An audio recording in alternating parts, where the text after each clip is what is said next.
अपने घर का इतिहास जानकर तौकीर ने अपना सर पकड़ लिया था। वो खुद को दोष दे रहा था, पर अब इसका कोई फायदा नहीं था। ये घर खरीदने में उसने अपनी सारी पूंजी लगा दी थी और इसे इतनी जल्दी बेचना आसान भी नहीं था, और ख़ास तौर पर तब जब उस घर के बारे में इतनी बातें फैल गई हों। डॉक्टर अग्रवाल की ऐसी हालत देखकर वो भी काफ़ी डरा हुआ था। अगर उन्हें कुछ हो जाता तो उसका जिम्मेदार कौन होता। डॉक्टर अग्रवाल शर्मा जी के घर के लिविंग रूम में सोफे पर लेटे हुए थे और अब पहले से बेहतर महसूस कर रहे थे। तौकीर को परेशान देखकर वो बोले, तौकीर, तुम परेशान मत हो, मैं बिल्कुल ठीक हूं और मैंने अभी हार नहीं मानी है। बस ये समझ लो कि मैंने उस ताकत से इतने भयंकर विरोध की उम्मीद नहीं की थी। मैं एक बार और कोशिश करना चाहता हूं। मेरा मन कहता है कि हम इस बार जरूर कामयाब होंगे। तौकीर के पास कोई जवाब नहीं था। वो डॉक्टर अग्रवाल के लिए भी डर रहा था, मगर उसके पास उनकी मदद लेने के सिवाय कोई और चारा भी नहीं था। शर्मा जी ने तौकीर को समझाया, मगर इस बार उन्होंने भी डॉक्टर अग्रवाल के साथ चलने की बात रखी। डॉक्टर अग्रवाल उन्हें अपने साथ ले नहीं जाना चाहते थे, मगर आज जो भी हुआ था उसके चलते उन्होंने उनकी बात मान ली। शर्मा जी ने डॉक्टर अग्रवाल को अब तक उस घर का पूरा इतिहास बता दिया था। डॉक्टर अग्रवाल बोले, मुझे मामला कुछ कुछ समझ आ रहा है। तौकीर, तुम सुबह होते ही अपनी बीवी और बेटे को अपने किसी रिश्तेदार के यहाँ भेज दो। अब की बार हमें पूरी तैयारी के साथ वहाँ जाना होगा और इसके लिए परसों पूर्णिमा का दिन ही सही रहेगा। सुबह होने पर शर्मा जी और तौकीर डॉक्टर अग्रवाल को उनके घर छोड़ आए और तौकीर ने आलमा और इमरान को अपने बड़े भाई के यहाँ भेज दिया। उधर तौकीर के बड़े भाई भी उसकी मदद के लिए आना चाहते थे, मगर उनके घर वालों ने उन्हें आने नहीं दिया। किसी तरह 2 दिन गुजरे और वो दिन भी आ गया जब डॉक्टर अग्रवाल को घर की शुद्धि के लिए आना था। चूंकि बात पूरे इलाके में फैल गई थी, इसीलिए कुछ और लोग भी शर्मा जी की मदद के लिए तैयार हो गए थे। हालांकि शर्मा जी ने उन्हें साथ ले जाने को मना कर दिया, सिर्फ इसलिए क्योंकि वो उनकी जान खतरे में नहीं डालना चाहते थे। डॉक्टर अग्रवाल शाम करीब 7 बजे शर्मा जी के घर पहुंचे। आसमान एकदम साफ था और हर तरफ चांद की रोशनी फैली हुई थी। आज डॉक्टर अग्रवाल कुछ अलग लग रहे थे। उनके चेहरे पर एक अजीब सा तेज और भरोसा था। शर्मा जी, तौकीर और डॉक्टर अग्रवाल ने साथ चाय पी और उस घर के अंदर चले गए। ऊपर वाली मंजिल पर तीनों लोग उसी कमरे में पहुंचे जहां पिछली बार डॉक्टर अग्रवाल ने उस रूह से बात करने की कोशिश की थी। डॉक्टर साहब ने अपने बैग से कुछ सामान निकाला और जमीन पर एक यंत्र जैसा कुछ बना दिया। उन्होंने सिंदूर से एक घेरा भी बनाया और तौकीर को उस घेरे में बैठने को कहा।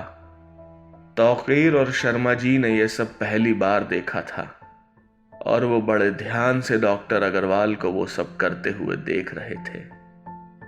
सारी तैयारी होने के बाद डॉक्टर अग्रवाल ने शर्मा जी को कमरे के बाहर इंतजार करने को कहा और बिन बुलाए अंदर आने से मना किया। शर्मा जी ने भी वैसा ही किया। डॉक्टर अग्रवाल बोले, देखो तौकीर, मुझसे जो हो सकेगा मैं करूंगा।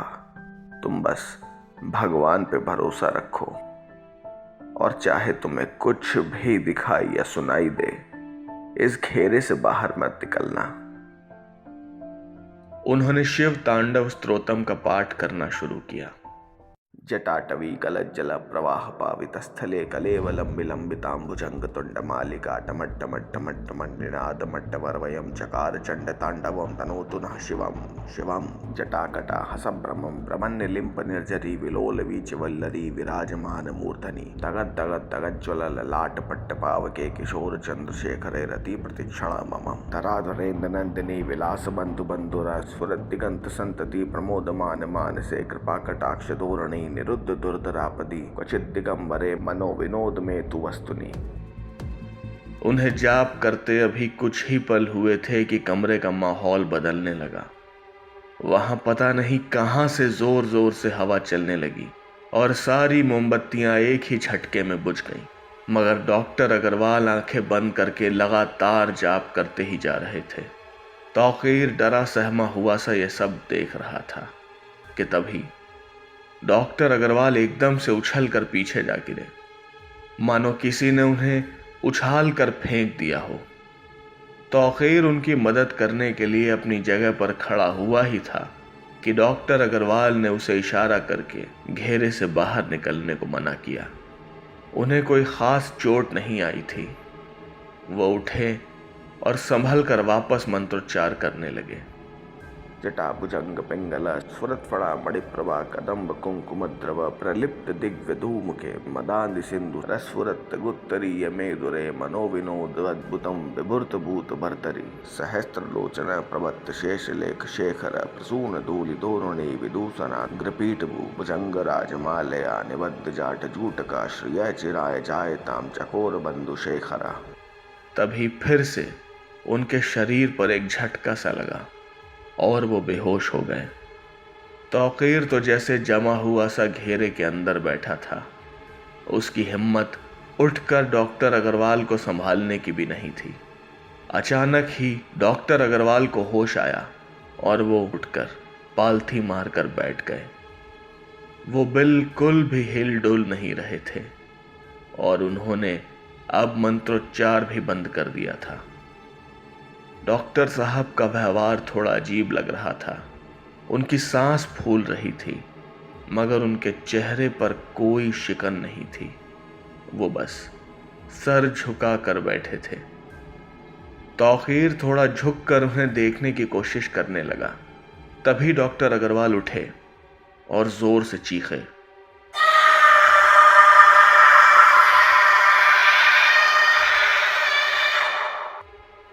तौकीर का तो जैसे दिल मुंह को ही आ गया।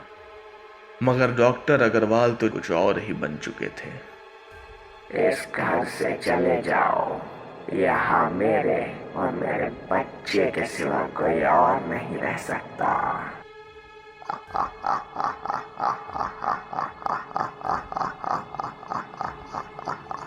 तुझे ये घर चाहिए तो फिर रख ले ये घर, मगर बदले में मुझे तेरी बीवी और बच्चे की जान चाहिए। रख ले ये घर, जा।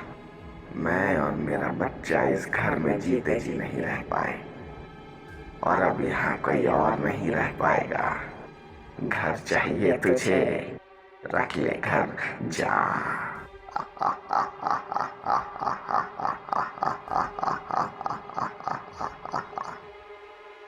यह आवाज डॉक्टर अग्रवाल की नहीं थी।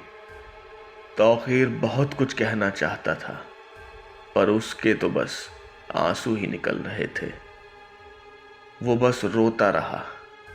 डॉक्टर अग्रवाल निढाल होकर गिर पड़े। उधर शर्मा जी दरवाजे के पास मूर्ति बनकर खड़े बस ये सब होता हुआ देख रहे थे।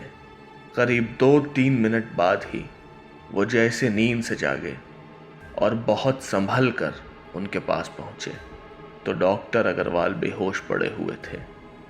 उन्होंने तौकीर को संभाला और थोड़ी मशक्कत के बाद दोनों डॉक्टर साहब को होश में ला पाए। रात के करीब 11:30 बज रहे थे। तीनों लोग शर्मा जी के घर जा रहे थे तो पूरा मोहल्ला अपने अपने घरों की बालकनी और खिड़कियों से उन्हें देख रहा था। सबके चेहरे पर एक सवाल नजर आ रहा था कि अंदर आखिर क्या हुआ होगा। डॉक्टर अग्रवाल काफी थके हुए और उदास लग रहे थे। बाहर आते वक्त तौकीर ने उनसे ऊपर घटी चीजों के बारे में पूछना चाहा तो वो कुछ नहीं बोले। वो शर्मा जी के घर में अंदर जाने को ही थे कि तभी वही आदमी भागता हुआ आया जिसने उन्हें उस घर का पूरा इतिहास बताया था। उसके चेहरे पर एक उम्मीद थी कि शायद डॉक्टर अग्रवाल ने सब कुछ ठीक कर दिया हो, मगर ऐसा नहीं था। डॉक्टर साहब का चेहरा देखकर वो भी मायूस हो गया। घर पहुंचकर डॉक्टर बोले, तौकीर, मैं तुमसे झूठ नहीं बोलूंगा। वो एक अतृप्त आत्मा है जिसके साथ जीते जी बहुत गलत हुआ। जब तक उसे मुक्ति नहीं मिलती, मैं तो क्या, इस मामले में खुद भगवान भी दखल नहीं देंगे। तुम्हारे पास इस घर को छोड़ने के अलावा कोई और रास्ता नहीं है। तौकीर तो जैसे हताश ही हो गया था। उसकी आंखों के आगे सारा मंजर घूम रहा था। उसे अपने ऊपर गुस्सा आ रहा था। वो रात भर यही सब सोचता रहा और सुबह होते ही उस घर में चला गया। घर जाते ही उसने ऊपर वाली मंजिल पर बिखरा सामान साफ किया और सोफे पर निढाल होकर बैठ गया। उसे कब नींद आई पता ही नहीं चला। तौकीर दिमागी और जिस्मानी दोनों तौर पर बहुत थका हुआ था। उसकी नींद शाम 4 बजे खुली। वो हाथ मुंह धोने के लिए बाथरूम गया। वो अपने चेहरे पर पानी के छींटे मार रहा था और उसके दिमाग में सिर्फ इमरान और आलमा की मासूम शक्लें घूम रही थीं। उसने जैसे ही आंखें खोलकर शीशे में खुद को देखा तो शीशे पर खून से कुछ लिखा हुआ था, मुझे पता है इमरान कहाँ है। ये घर अब तेरा हुआ। हर कहानी की तरह इस कहानी में आपसे नहीं पूछूंगा कि क्या भूत होते हैं, क्योंकि इस कहानी में हुए सारे वाक़े, जिसमें इतने सारे लोग जैसे कि तौकीर का परिवार, उसके पड़ोसी शर्मा जी, डॉक्टर अग्रवाल और इस पूरे मोहल्ले के लोग शामिल थे, ज्यादा कहने सुनने को कुछ नहीं बचता कि भूत होते हैं।